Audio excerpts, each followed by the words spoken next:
জিমসু, তুমি ঘুমাচ্ছ না কেন? সেই কখন থেকে তোমাকে আমি ঘুম পাড়ানোর চেষ্টা করছি। কি হয়েছে বাবা, তোমার কি ঘুম পাচ্ছে না? বাবা, আমার মনটা অনেক খারাপ লাগছে। কোথায় আম্মু? কোথায় বাবা? আম্মুর কাছে যেতে মন চায়। আমার আম্মুকে ছাড়া থাকতে একদমই ভালো লাগে না। তুমি আম্মুকে এনে দাও না বাবা, আমি আম্মুর কাছে যেতে চাই। জিমসু, এইভাবে মন খারাপ করতে আছে? আমি তো আছি তোমার সাথে, আর দেখবে তোমার আম্মু তোমার কাছে কদিন পরে চলে আসবে। এইভাবে মন খারাপ করে না সোনা। তুমি এবার একটু হাসো তো, তুমি না হাসলে আমার ভালো লাগে। আর কাল না তোমার স্কুল আছে, তুমি ঘুমিয়ে পড়ো। কিন্তু বাবা, কাল জানো আমার ফ্রেন্ডরা সবাই ওদের মাম্মাকে নিয়ে আসবে।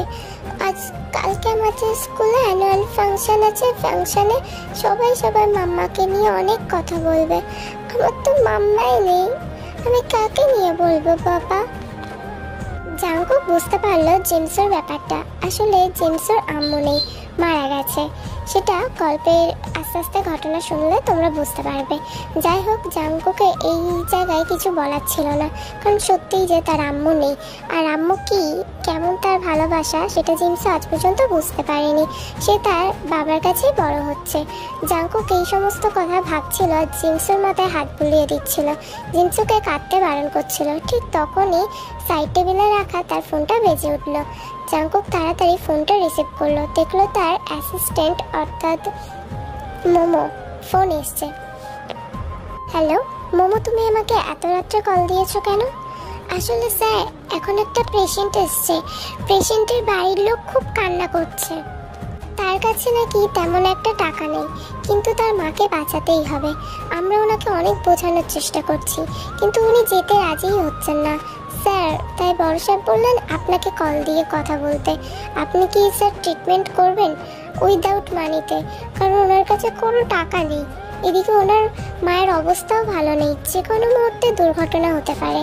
আচ্ছা ঠিক আছে, তুমি পেশেন্টকে আইসিইউতে শিফট করো, আমি কিছুক্ষণের মধ্যে হসপিটালে পৌঁছাচ্ছি। এরপরে জাঙ্কুক জিসুকে ডাক দিল। জিসু অর্থাৎ জাঙ্কুকের বড় আপু হয়, আর বলল জিমসুর খেয়াল রাখতে। আপু, আমি কিছুক্ষণের মধ্যেই চলে আসব। আসলে একটা এমার্জেন্সি কল আসছে, মানে আমার পেশেন্টের, তুমি বুঝতেই পারছো, খুবই ক্রিটিক্যাল অবস্থা। এখন জিমসুর মনটা অনেক খারাপ। তুমি আপু ওর কাছে আজ ঘুমিয়ে যেও। আচ্ছা জাঙ্কুক, তুই সাবধানে যাস, আমি জিমসুর কাছে যাচ্ছি। আর তুই এদিক নিয়ে চিন্তা করবি না, সাবধানে বাড়ি ফিরিস ভাই।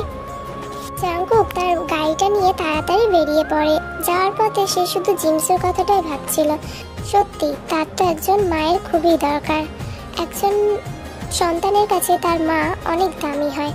যাই হোক, জাঙ্কুক পৌঁছে গেল হসপিটালে। হসপিটালে পৌঁছানো মাত্রই সে দেখলো মেয়েটি তার মাকে জড়িয়ে ধরে খুব কান্না করছে।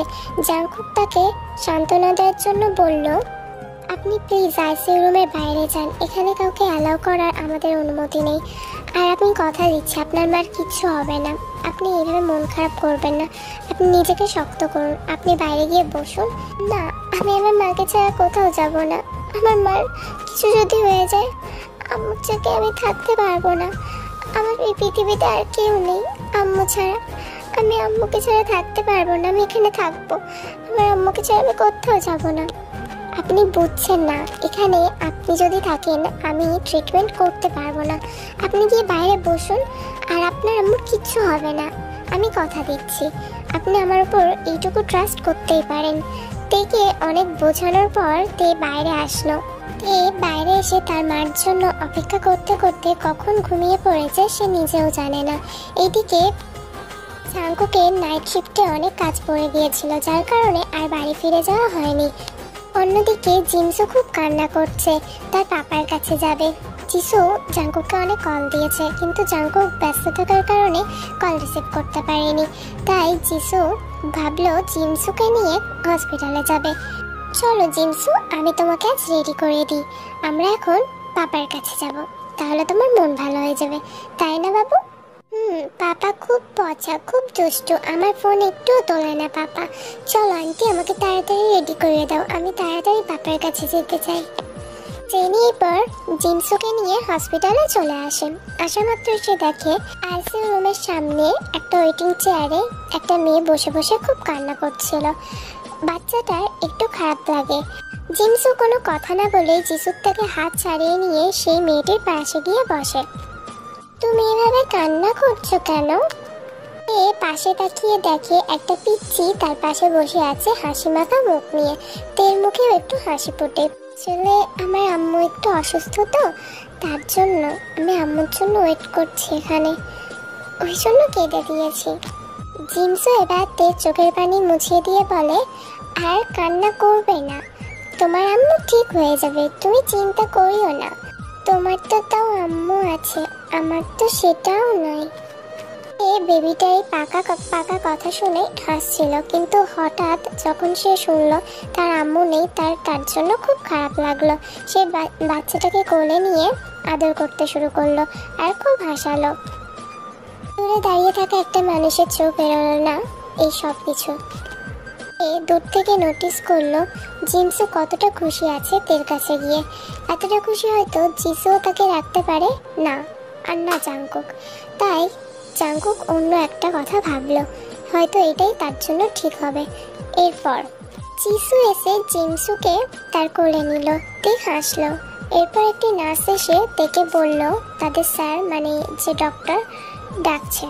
ডক্টর জিয়নের নাম শুনে তে তাড়াতাড়ি করে ডক্টর জিয়নের ক্লিনিকে গেল। এরপর ডক্টর জিয়ন, আমি কি আসতে পারি? আসুন মিস্টার, প্লিজ সিট, আপনার সাথে আমার কিছু কথা আছে। তে বুঝতে পারলো জাংকুক কি নিয়ে কথা বলতে পারে, তাই সে আগে থেকেই বলল, আমি জানি আপনি পেমেন্ট নিয়ে কথা বলবেন।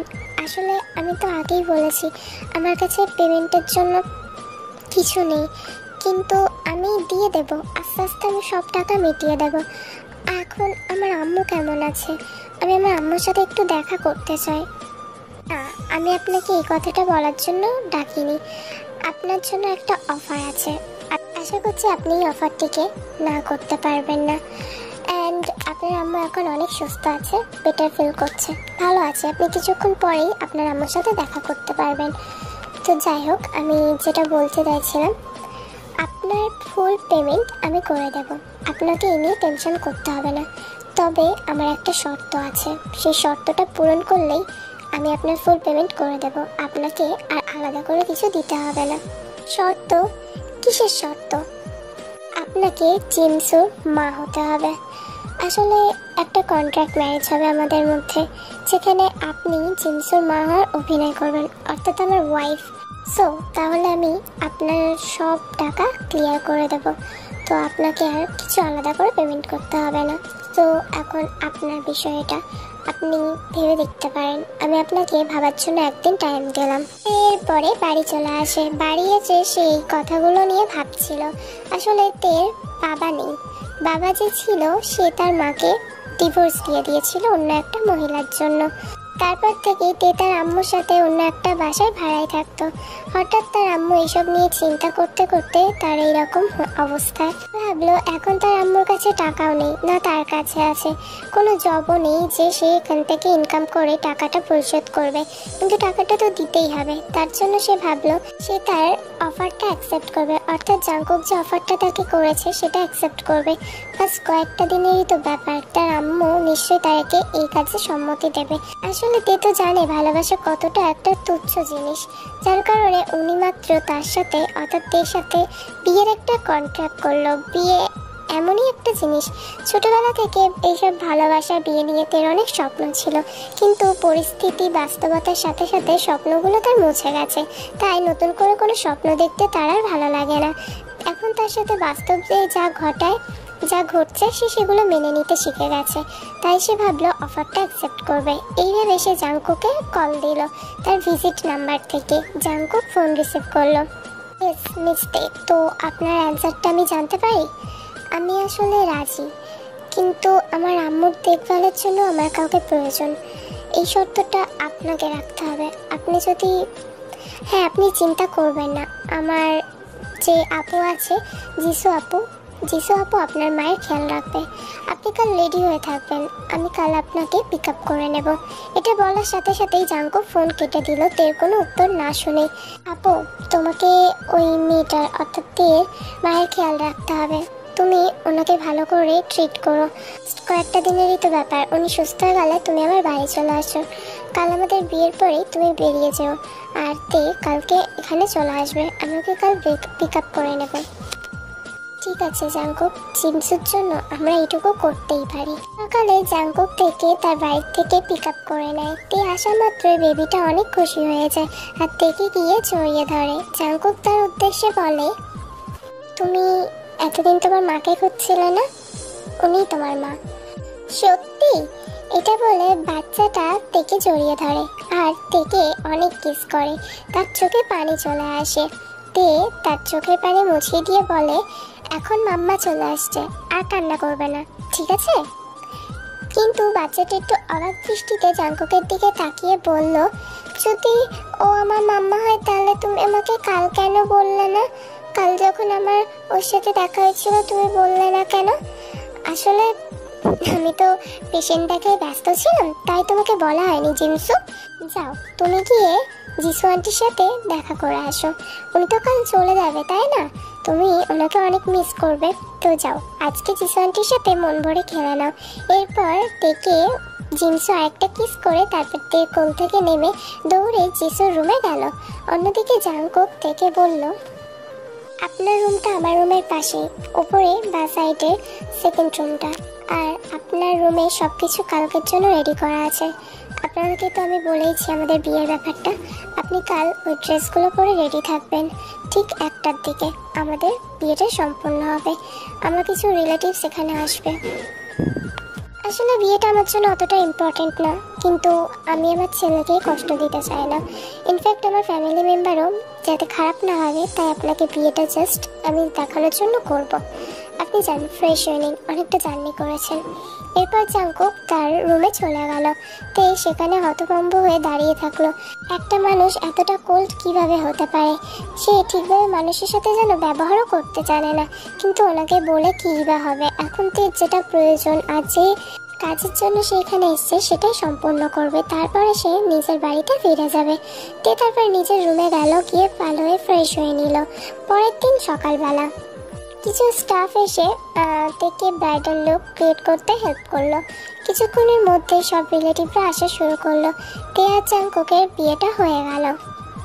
তবে জাঙ্কুকের আন্টি ইয়নজুন এই বিয়েটাতে একদমই খুশি ছিল না, তার মুখ দেখেই বোঝা যাচ্ছিল।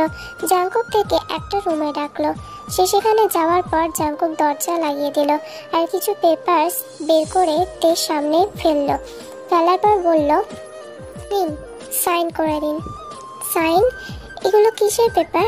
আমাদের বিয়েটা আইন অনুযায়ী সাথে ধার্মিকভাবে সম্পূর্ণ হয়েছে, তবে আপনি বোধহয় ভুলে গেছেন আমাদের মধ্যে একটা কন্ট্রাক্ট হয়েছিল, যেখানে আপনি আমার হেল্প করবেন আর আমি আপনার। সো এখানে তার এগ্রিমেন্ট লেখা আছে। আপনার সাথে এগ্রিমেন্টটা আমার 1 ইয়ারের হবে। 1 ইয়ার পর আপনি আপনার রাস্তায় আর আমি আমার রাস্তায়। নিন এবার সাইন করে দিন। জাঙ্কুক খুব রুডলি থেকে এই কথাগুলো বলল। তে মাথা নিচু করে পেনটা তুলে নিল নিজের হাতে। সাইন করার আগে তার কত কষ্ট হচ্ছে সে নিজেই জানে। চোখ থেকে অনবরত তার পানি পড়ছে। শেষমেশ তাকে পরিস্থিতির চাপে পড়ে এইভাবে বিয়ে করতে হলো, তো এমন একটা মানুষকে। কিন্তু বাস্তব তো বাস্তবই, বাস্তবকে মেনে নিতে হবে। তে তারপর সাইন করে দিয়ে জাঙ্কুকের হাতে পেপারসগুলো তুলে দিল। চলো জিনসু, লেট হয়ে যাচ্ছে তো স্কুলে, তাই না? আর ঘুমাই না সোনা, এবার উঠে পড়ো। মাম্মা তোমাকে বাট করিয়ে দেবে, ব্রাশ করিয়ে দেবে, তারপর খাইয়ে দেবে। ব্রেকফাস্টও তো করতে হবে, স্কুল বাস এসে যাবে সোনা, তাড়াতাড়ি ওঠো। মাম্মা আর একটু ঘুমাই না। না সোনা, তুমি বাড়ি আসতে তারপর অনেক টাইম পাবে, তখন রেস্ট নিও, এখন তাড়াতাড়ি ওঠো। এরপর তে জিনসুকে উঠিয়ে রেডি করে দিল। রেডি করিয়ে দেওয়ার পর তে জিনসুকে বাসে তুলে দিল। রাতে জাঙ্কুক অফিস থেকে বাড়ি আসলো। জিনসু জাঙ্কুকের জন্য ওয়েট করছিল, সে টিভি দেখছিল। তে কিচেনে ছিল। জাঙ্কুক ফ্রেশ হয়ে ডাইনিংয়ে এসে বসলো। তখন জিনসু তাড়াতাড়ি এসে জাঙ্কুকের কোলে বসলো আর বলল, পাপা আজ তুমি আর মাম্মা দুজনেই আমাকে খাইয়ে দেবে, আমি তোমাদের দুজনের থেকেই খেতে চাই। এরপরে জাঙ্কুক তের দিকে তাকালো আর ইশারায় বলল খাইয়ে দিতে। তারপরে সে জিনসুকে খাইয়ে দিল। এবারে জাঙ্কুক, আচ্ছা জিনসু তোমার খাওয়া গেল, আমার রুমে চলে এসো। এরপরে ঘুমিয়ে পড়তে হবে, কাল তো খুব তাড়াতাড়ি স্কুলে যেতে হবে, তাই না? পাপা, তুমি আর মাম্মা একসাথে ঘুমাবে না? আমি আজ তোমাদের দুজনের সাথেই ঘুমাতে চাই। আমি তোমাদের দুজনের মাঝখানে ঘুমাবো। জিনসু, তুমি কেন জেদ করছো? আমি তো তোমার কাছেই থাকবো, তাই না? আজকের দিনটা তুমি তোমার পাপার সাথে শুয়ে নাও, কাল তুমি আমার সাথে ঘুমিও। না, আমি যেটা বলে দিয়েছি সেটাই হবে মাম্মা। তোমরা দুজন একসাথে আমার কাছে ঘুমাবে, তাহলে আমি খুশি হব। এখন তোমরা আমার প্রমিস করো তোমরা দুজন একসাথেই থাকবে আমার কাছে। তারপর এই জাঙ্কুক তের দিকে ইশারা করে বলল যেন রাজি হয়ে যায় সে, কারণ সে জিনসুকে খুব ভালোবাসে, কষ্ট দিতে চায় না। তে বলল ঠিক আছে। তারপরে জিনসু গিয়ে জাঙ্কুকের পাশে শুয়ে পড়লো। তে অনেকটা আনইজি ফিল করলেও সে নিজেকে বোঝালো। তারপরে সে জিনসুর পাশে গিয়ে শুয়ে পড়লো। সকালে তে ঘুম ভাঙতে এসে অনুভব করলো একটা শক্ত কিছুর উপরে যেন সে শুয়ে আছে। তারপরে তার আস্তে আস্তে চোখগুলো খুললো। খোলার পর সে যখন যেটা দেখলো সেটা দেখার জন্য একদমই প্রস্তুত ছিল না, কারণ সে আর কোথাও নেই, জাঙ্কুকের বুকের উপরে শুয়েছিল। তাহলে জিনসু কই? তে আস্তে আস্তে জাঙ্কুকের ঘুম যাতে না ভাঙে সেই দিকটা খেয়াল করে আস্তে আস্তে বিছানা ছেড়ে উঠে আসলো। বাথরুমে গিয়ে শাওয়ার নেওয়ার সময় তের যেন কেমন একটা ফিল হচ্ছিল। এই ফার্স্ট টাইম সে জাঙ্কুককে ছুঁয়ে দেখেছে, তাও এইভাবে। যাই হোক, এইসব কথা ভাবতে ভাবতে তের শাওয়ার নেওয়া কমপ্লিট হওয়ার পর সে নিচে এসে দেখলো জিনসু ব্রেকফাস্ট করছে। একজন স্টাফ তার ব্রেকফাস্ট রেডি করে দিয়েছে। সে জিনসুর পাশে গিয়ে বসলো আর বলল, এরকম দুষ্টুমি করা কিন্তু একদম ঠিক না। দুষ্টুমি কোথায় মাম্মা? তোমরা দুজন তো ঘুমিয়ে পড়েছিলে, তাই আমি উঠে আমার রুমে চলে এসেছিলাম। কি করবো বলো? আমি কোনো হাজব্যান্ড ওয়াইফের মাঝখানে থাকতে চাই না। আমি দেখছি আমার ছেলেটা অনেক বড় হয়ে গেছে, অনেক কিছু বুঝে গেছে সে। যাই হোক, তাড়াতাড়ি ব্রেকফাস্ট কমপ্লিট করে নাও, তারপরে আমি তোমাকে ব্যাগ দিতে হেল্প করে দিচ্ছি। তাড়াতাড়ি করে নাও। এরপর জিনসুর স্কুল বাস চলে আসাতে তে তাকে তুলে দিয়ে চলে আসলো, আর জাঙ্কুকও অফিসে বেরিয়ে গেল। তে সারাদিনটাই খুব ভালোভাবেই কেটেছে। জিনসু রাত্রে টায়ার্ড হয়ে গেছে, অনেকক্ষণ ধরে সেই হোমওয়ার্ক করছিল, যার কারণে তে তাকে ঘরে এনেই খাইয়ে দিয়েছে। জিনসু তেকে জড়িয়ে ধরে শুয়ে আছে আর একভাবে তের দিকে তাকিয়ে আছে। জিনসু এভাবে তাকিয়ে আছে দেখে তে জিনসুকে বলল, কি হয়েছে জিনসু, আমার দিকে এভাবে তাকিয়ে আছো? কারো কথা মনে পড়ছে? ও, বুঝতে পেরেছি, পাপা তাই তো। কিছুক্ষণ পরেই তো চলে আসবে, একটু অফিসে তো কাজ থাকে তাই না, তাই লেট হচ্ছে। সে যদি দেখে তোমার জিনসু এতক্ষণ জোরে দিকে রয়েছে, আরো কিন্তু রেগে যাবে। এবার ঘুমিয়ে পড়ো তুমি তাড়াতাড়ি। একটা কথা বলবো মাম্মা তোমাকে। পাপা, এখন আমার আমার ছেলের কথা শোনার জন্য আমার থেকে পারমিশন নিয়ে আমার ছেলে কথা বলবে? কবে থেকে শুরু করলো? তুমি সব সময় যে কথাটা মাথায় আসবে সবার আগে আমাকে বলবে, ঠিক আছে? বলো কি বলবে। পাপাকে আর আমাকে ছেড়ে তুমি কোনোদিনও যাবে না তো মাম্মা? জিনসু এমন একটা প্রশ্ন করবে তে এটা ভাবতেই পারেনি, কিন্তু সে যে সত্যিটা বলতেও পারবে না। জিনসুর দিকে তাকিয়ে সে মাথা নেড়ে বলল, কেন থাকবো না, সারা জীবন তোমাদের সাথেই থাকবো, আর বিশেষ করে আমার জিনসুর সাথে। আমি তো আমার জিনসুর সাথে সারা জীবন থাকবো। জানো মাম্মা, আমার যে পাপা আর মাম্মা ছিল তারাও এইরকম ভাবে আমাকে প্রমিস করেছিল আমার সাথে সারা জীবন থাকবে, কিন্তু তারা ছিল না, তারা অনেক আগেই আমাকে ছেড়ে চলে গেছে। তারপরেই তো আমি তোমাদেরকে পেয়েছি। তোমরা প্রমিসটা প্লিজ ভাঙবে না, ঠিক আছে?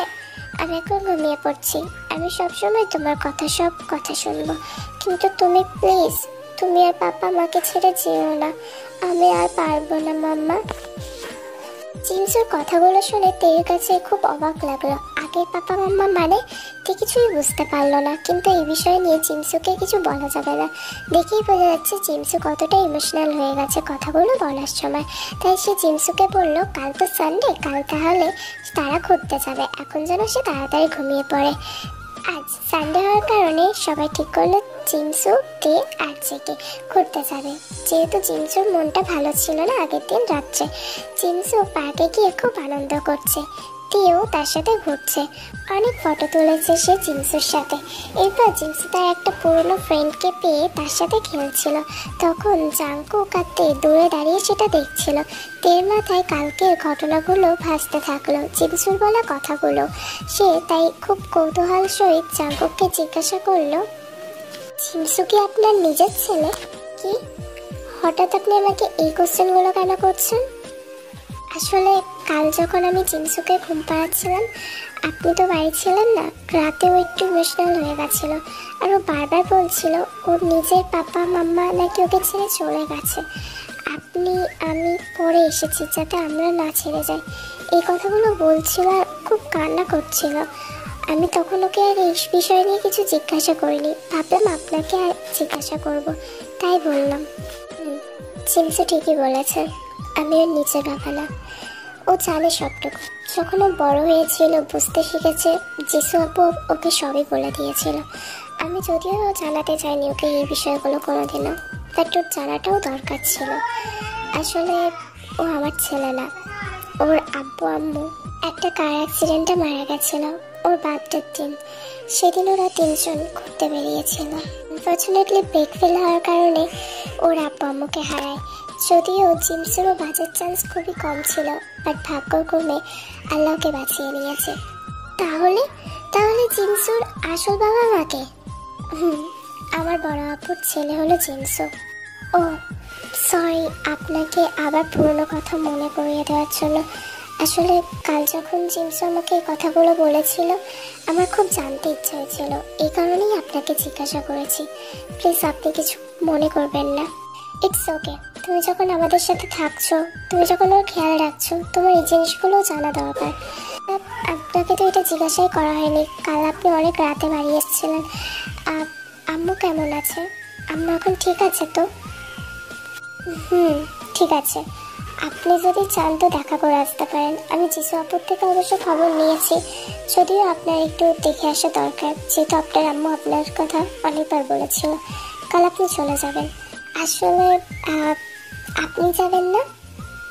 না, আমার কাজ আছে। এমনিতে অনেক পেশেন্ট টাকা বাকি থাকবে। কালকে ডিউটিটা লং, দেরি হতে পারে আসতে রাতে, যার কারণে আমি যাবো না। আপনি জিমসুকে নিয়ে চলে যাবেন। ঠিক আছে। মনটা অজান্তেই খারাপ হয়ে গেল। এরপরে তারা পার্ক থেকে বাড়ি চলে আসলো। পরের দিন জিমসু আর তে তাড়াতাড়ি রেডি হয়ে নিল। এরপরে তারা তেদের বাসায়, অর্থাৎ জিমসুর নানু বাড়ি যেটা এখন, সেখানে পৌঁছে গেল।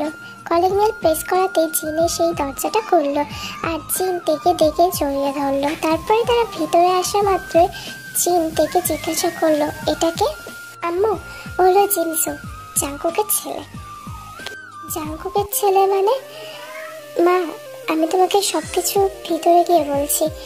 এখানে তুমি আমাকে সবকিছু শোনাবে নাকি? সবকিছু এখানেই জিজ্ঞাসা করবে? ভিতরেই তো আগে আসতে দিলে না। দাঁড়াও, আমি আগে আমার রুম থেকে ঘুরে আসি, ফ্রেশ হয়ে নিই। জিমসু চলো আমার সাথে, তারপর এসে তোমার সাথে কথা বলছি। এরপরে তে জিমসুকে ফ্রেশ করিয়ে দিয়ে আসলো, আর জিমসু তার যিশু আন্টিকে পেয়ে খুব খুশি, তাই তার সাথে খেলা করছিল। তে তখন তার আম্মুকে সব ঘটনা খুলে বলল, যা যা ঘটেছে। আসলে তে তার আম্মুকে খুব ভালোবাসে, কিছু আড়াল করতে চায় না সে তার থেকে, তাই সে সব কিছু জানিয়ে দিল। যেহেতু ভালোবাসার বিষয় নিয়ে তের একটা আগে থেকেই আলাদা ফিলিংস ছিল, যেটা খুব খারাপ, কারণ তার আব্বু তার আম্মুকে চিট করেছে। এটাতে মেনে নিতে পারেনি, কিন্তু এখন সে একজনকে ভালোবেসে ফেলেছে, আর এটা জিনকে সে সবার আগেই জানালো। জিমসু জাংকুকের নিজের ছেলে না আম্মু, তাও কতটা ভালোবাসে জানো? জাংকুক ওকে পাগলের মতো ভালোবাসে, ওর জন্য সব কিছু করতে পারে। আর তোমার এই ফ্রি ট্রিটমেন্টও জাংকুক করিয়েছে।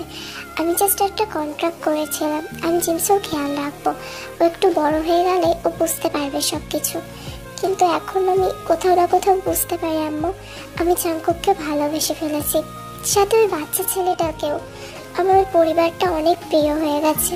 আমি কোনোদিনও জাংকুককে বোঝাতে পারবো না, বা বলতেও পারবো না আমি ওকে কতটা ভালোবাসি। কিন্তু আমাকে তো আর কয়েকটা দিন, তারপরে তো আমাকে এখানেই চলে আসতে হবে। আমি ভাবলাম তোমাকে সব জানানো দরকার, যেহেতু তোমাকে আমি নিজের বেস্ট ফ্রেন্ডের মতো ভালোবাসি। জানি তোমার এগুলো খারাপ লাগবে, আমার ডিসিশনটা হয়তো ঠিক লাগলো না, কিন্তু আমার এছাড়া কিছুই করার নেই। আসলে ভালোবাসা যে এতটা অপবিত্র না তে, ভালোবাসা তো একটা পবিত্র জিনিস। মানুষ সেটাকে ধ্বংস করেছে। ভালোবাসা খারাপ না, মানুষ খারাপ, মানুষ দোষী। এখানে তোর আব্বুর মতো তুই জাঙ্কুককে ভাবিস না। জাঙ্কুক খুব ভালো ছেলে রে। জাঙ্কুক তোকে সারা জীবন সুখে রাখবে, কিন্তু তোর তো একবার ওর বলে দেওয়া দরকার না তুই ওকে নিয়ে কি ফিল করিস, কি মনে করিস।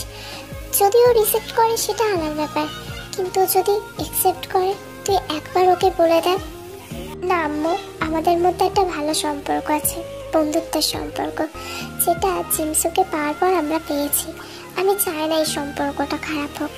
আমি যেটুকু পেয়েছি, যতটা পেয়েছি ততটাতেই হ্যাপি থাকবো।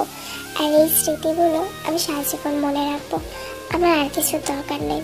তোমাকে জানানোর দরকার ছিল তাই জানিয়েছি। প্লিজ তুমি আমাকে ফোর্স করো না। জানি তুই যে সিদ্ধান্ত নিবি ভেবে চিন্তেই নিবি। আশা করছি এটাও তুই ভেবেই নিবি। তোর লাইফের ব্যাপার, ভুল কিছু সিদ্ধান্ত নিস না মা। দিন রাত্রে তুই যেন ঘুমাতে পারে না, খুব কান্না করেছিল। বালিশ ভিজে গিয়েছিল তার চোখের পানিতে। দেখতে দেখতে পুরো একটা বছর কেটে যায়। অনেকগুলো দিন পেরিয়ে গেছে তের এই সংসারে। আজকে তের যাওয়ার দিন, কিন্তু জিমসুকে সে জানাবে না সে কোথায় যাচ্ছে। তাই জিমসুর কাছে এসে হাঁটু গেড়ে বসলো আর বলল, তুমি কান্না করছো কেন? তোমাকে তো আমি একদিন নিয়ে গেছিলাম তাই না নানু বাড়ি? আমি ওখানেই যাচ্ছি কিছুদিনের জন্য, তারপর আবার চলে আসবো। তুমি এইভাবে কান্না করলে মাম্মার কি যেতে ইচ্ছা হয় বলো? তুমি চিন্তা করো না জিমসু, আমি চলে আসবো। আর ডেইলি তোমাকে কল করব, ভিডিও কল করব। আমার জিমসু খেয়েছে কিনা সেগুলোও জানতে হবে না? এবারে কান্না করো থামাও। দেখো কত কান্না করে এই বাচ্চা ছেলেটা। কিন্তু আমার তো মনে হচ্ছে তুমি আমাকে ছেড়ে চলে যাচ্ছ মাম্মা। সেই দিন তুমি যখন বলছিলে নানুকে সব কথা, আমি সব শুনেছিলাম। আমি যখন তোমাকে ডাকতে গিয়েছিলাম তোমার সব কথা শুনেছি। তুমি আমাকে ভালোবাসো না মাম্মা, তাহলে কেন ছেড়ে চলে যাচ্ছ? ওসব কথা বাদ দাও জিমসু। আর আমি তোমাকে অনেক ভালোবাসি, বলছি তো তোমার সাথে আমি সব সময় কন্ট্যাক্ট রাখবো। আর তুমি চিন্তা করছো কেন? এইভাবে কান্না করো না, আমি আবার খুব তাড়াতাড়ি চলে আসবো। এইভাবে কান্না করে না জিমসু, শরীরটা খারাপ হয়ে যাবে তো বলো। আমার জন্য যখন তোমার এতই চিন্তা হয় তাহলে আমাকে ছেড়ে চলে যাচ্ছ কেন? থাকো না মাম্মা এখানে সারা জীবন আমাদের সাথে। জাঙ্কুকের যেন চোখটা ছলছল করছে, বুকের বাপাসটা চিনচিন ব্যথা করছে। এতদিনে জিমসুর প্রতি তের এই ভালোবাসা থেকে সে ইমপ্রেস হয়েছে, কিন্তু যেন তেকে যেতে দিতে ইচ্ছা করছে না জাঙ্কুকের। তে আর কোনো কথা বাড়ালো না জিমসুর সাথে, কারণ সে জানে জিমসুকে সে বুঝিয়ে উঠতে পারবে না। জিসু জিমসুকে ধরলো আর বললো যাতে সে আর কান্না না করে। তে উঠে চলে যেতে যাবে, ঠিক সেই সময় দরজা দিয়ে প্রবেশ করলো একটা মেয়ে, সানা, যে ছিল জাঙ্কুকের আন্টির মেয়ে, অর্থাৎ ইউনজুনের মেয়ে সানা। জাঙ্কুক, আম্মু আমাকে পাঠিয়েছে। আমি তো শুনলাম তুমি নাকি একটা মেয়ের সাথে কন্ট্রাক্ট ম্যারেজ করেছিলে। বাই দ্য ওয়ে, আজ সেটা ওভার ডে, সো আম্মু তো সব কিছুই জানে। যেহেতু তোমাদের সব কিছু এখন শেষ হয়ে গেল, তাদের চুক্তির ভালোবাসা আর টিকলো না। তো এইবারে তো আমাদের ব্যাপারে আম্মুকে বলা যেতেই পারে, তাই না? What do you mean by that Sana? আমি তো আগেও বলেছি, এখনো বলছি, যে মেয়ে জিমসুকে খুশি খুশি অ্যাকসেপ্ট করতে পারবে, জিমসুর যাকে পছন্দ হবে আমি তাকেই বিয়ে করব। ও কেন বারবার এই অনাথ বাচ্চাটার পিছনে পড়ে থাকো তুমি? তোমার কি নিজের কোনো লাইফ নেই, নিজের কোনো রেসপন্সিবিলিটি নেই? একটা অনাথ বাচ্চাকে নিয়ে এত এত আদিক্ষেতা করার কি আছে? কথাগুলো শেষ করা মাত্রই জাঙ্কুক সানার গালে একটা চড় বসিয়ে দিল আর বলল, আগেও বলেছি এখনো বলছি, ওর নামে কোনো খারাপ কথা আমি শুনতে চাই না। কজ জিমসু আমার ছেলে, ও অনাথ না। And for your kind information, আমি তোমাকে ভালোবাসি না। সো আন্টিকে এটা ভালোভাবেই তুমি বুঝিয়ে দিতে পারবে আশা করছি। এবার এখান থেকে বেরোতে পারো। Now get out from my house. Sana রাগান্বিত দৃষ্টিতে জাঙ্কুকের দিকে একবার তাকায়। কোনো কথা না বলে সে চুপচাপ সেখান থেকে চলে যায়। তেও চলে যেতে যাবে, তখন জাঙ্কুক তার হাত ধরে। এতক্ষণ তো আমার প্রত্যেকটা কথা শুনলে, তাই না? তে পিছন ঘুরে তাকায় আর দেখে জাঙ্কুক তার দিকে একভাবে তাকিয়ে রয়েছে। তার চোখে হালকা হালকা পানি, চোখগুলো লাল হয়ে রয়েছে। আমাকে আটকানোর কারণ? আমি শুধু জিমসুর জন্য না, নিজের জন্যও বলছি। থেকে যাও না তে, তোমাকে ছেড়ে থাকতে ইচ্ছা করবে না, ভালো লাগবে না। বুকের বাপাসটা ফাঁকা ফাঁকা লাগছে। তোমার চলে যাওয়ার কথা ভাবলেই এত কষ্ট হচ্ছে। জানি না তুমি চলে গেলে কি হতো। তোমাকে আজ সব কিছু বলতে চাই। আমি তোমাকে ভালোবেসে ফেলেছি, আর কিভাবে তোমার মতো মেয়েকে না ভালোবেসে থাকা যায় বলো? তোমার মনটা পুরো নিষ্পাপ। এই গোলাপগুলো সত্যিই তুমি ডিজার্ভ করো, কজ এই পাপড়িগুলোর মতোই তুমি এতটাই সুন্দর মনের একটা মানুষ। আমি তোমাকে ছাড়তে পারবো না। তোমাকে সরাসরি আমার ভালোবাসার কথা জানালাম, এবার তোমার ইচ্ছা। আমি তোমাকে কোনো কিছুতে ফোর্স করবো না। তুমি বলো, তুমি রাজি? জিনসু আর জিসু খুব খুশি হয়, তারা দুজন খুব হাসে। এরপরে জাংকুক তের দিকে তাকায় আর দেখে তের চোখে পানি, কিন্তু দেখেই বোঝা যাচ্ছিল এটা খুশির পানি, আনন্দের পানি। এরপরে জাংকুকের প্রপোজাল তে মাথা নেড়ে অ্যাকসেপ্ট করে, তারপরে জাংকুককে জড়িয়ে ধরে। এরপর জাংকুক তেকে নিজের থেকে ছাড়িয়ে নিয়ে তার কপালে একটা কিস করে আর টাইটলি তাকে হাগ করে। সো তুমি আমাকে জিজ্ঞাসা করেছো মিউজিকটা কী ছিল। আসলে মিউজিকটা পাগলু 2 মুভির একটা ইনস্ট্রুমেন্ট দিয়েই তৈরি, বিজিএম। তো আই থিঙ্ক এইটাই হবে, আই গেস। তুমি এটা বলে ইউটিউবে সার্চ দিতে পারো, আশা করি আসবে। আসলেই আমাকে অনেকে বলে আপু তুমি এত স্যাড স্টোরি দাও কেন, মানে এত রহস্য নিয়ে শেষ হয় কেন। একটু স্যাড স্টোরি দিতে আমার বেশি ভালো লাগে, আর সব গল্পেই আমরা প্রায় মিল দেখতে পাই, তাহলে অমিলটা কোথায় তোমরাই বলো। জানি একটু একটু কষ্ট হয়, স্টোরি তো এটাই মজা, কষ্ট ভালোবাসা সব মিলিয়ে স্টোরি হয়। সো একটু একটু স্টোরিতে রহস্য রাখতে আমার ভালো লাগে, বা কষ্ট, এগুলো একটা স্টোরির থিম। তোমরা যদি এখন বলো তাহলে আমি স্যাড স্টোরি আর দেবো না।